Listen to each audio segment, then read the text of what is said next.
Assalamualaikum warahmatullahi wabarakatuh. Saya Aprilia Sofiatus Solihah, SPD, merupakan peserta GCC Batch 4 dalam bidang Lomba Modul Ajar Kurikulum Merdeka, akan memaparkan modul ajar yang telah saya buat. Modul ajar adalah suatu alat atau sumber pembelajaran yang dirancang untuk memberikan informasi, konsep, atau keterampilan tertentu kepada peserta didik. Modul ajar biasanya berisi materi pelajaran yang telah disusun secara terstruktur dan sistematis. Tujuan dari modul ajar dalam konteks kurikulum adalah memfasilitasi proses pembelajaran dengan cara yang lebih mandiri dan terorganisir. Melalui model pembelajaran project-based learning, peserta didik dapat menuliskan opini dalam bentuk artikel menggunakan aksara Jawa. Topik yang akan dipelajari adalah penggunaan aksara murda, aksara suara, dan aksara rekan dalam penulisan bahasa Jawa. Berdasarkan topik tersebut, maka yang akan dilakukan oleh siswa adalah 1. Memahami tentang penerapan aksara murda, suara, dan rekan. 2. Mengalihaksarakan kalimat dari aksara Latin menjadi aksara Jawa. 3. Menerapkan penulisan aksara Jawa murda, suara, dan rekan di media sosial.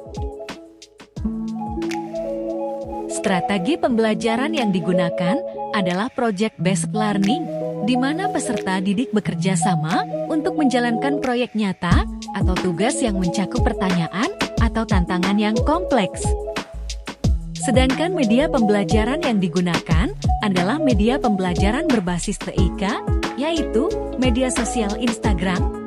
Peserta didik diminta memberikan komentar dalam bentuk aksara Jawa pada media sosial Instagram, di mana sebelumnya perangkat yang digunakan sudah diinstal keyboard aksara Jawa. Implementasi modul ajar ini antara lain adalah 1. Peserta didik menerima penjelasan terkait materi. 2. Peserta didik menerima langkah pembelajaran. 3. Peserta didik menerima fasilitas aplikasi keyboard aksara Jawa yang akan digunakan dalam proses pembelajaran. 4. Peserta didik selalu diarahkan dan didukung dalam proses pembelajaran. Keunggulan modul ajar kurikulum merdeka berdiferensiasi ini adalah 1. Tujuan pembelajaran teridentifikasi. 2. Rancangan struktur jelas. 3. Materi yang disajikan relevan. 4. Metode pengajaran yang sesuai dengan tujuan pembelajaran dan karakteristik peserta didik. Modul bisa digunakan dalam berbagai metode, seperti pembelajaran mandiri, diskusi kelompok, atau instruksi guru. 5. Siswa lebih mudah menangkap maksud dan tujuan pembelajaran, serta penerapannya. Tujuan utama dari pembelajaran berdiferensiasi adalah untuk memastikan bahwa setiap siswa dapat belajar dengan efektif sesuai dengan gaya belajar mereka, tingkat keterampilan, minat, dan kecepatan belajar mereka. Berikut adalah beberapa praktik baik dalam pembelajaran berdiferensiasi yang berhasil diterapkan. 1. Evaluasi awal dan pengelompokan fleksibel. 2. Penyesuaian materi dan pemilihan tugas. 3. Penggunaan teknologi dan dukungan terhadap siswa berkebutuhan khusus. 4.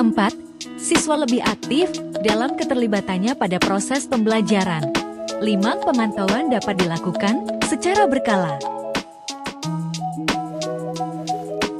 Kesimpulannya, penggunaan modul ajar kurikulum merdeka membuka peluang untuk mengembangkan potensi siswa dalam berbagai aspek. Modul ajar ini memungkinkan penguatan kecerdasan multiple, yaitu mengakui dan memanfaatkan keunikan siswa dalam belajar. Demikian penjelasan saya mengenai modul ajar yang telah saya buat. Terima kasih. Wassalamualaikum warahmatullahi wabarakatuh.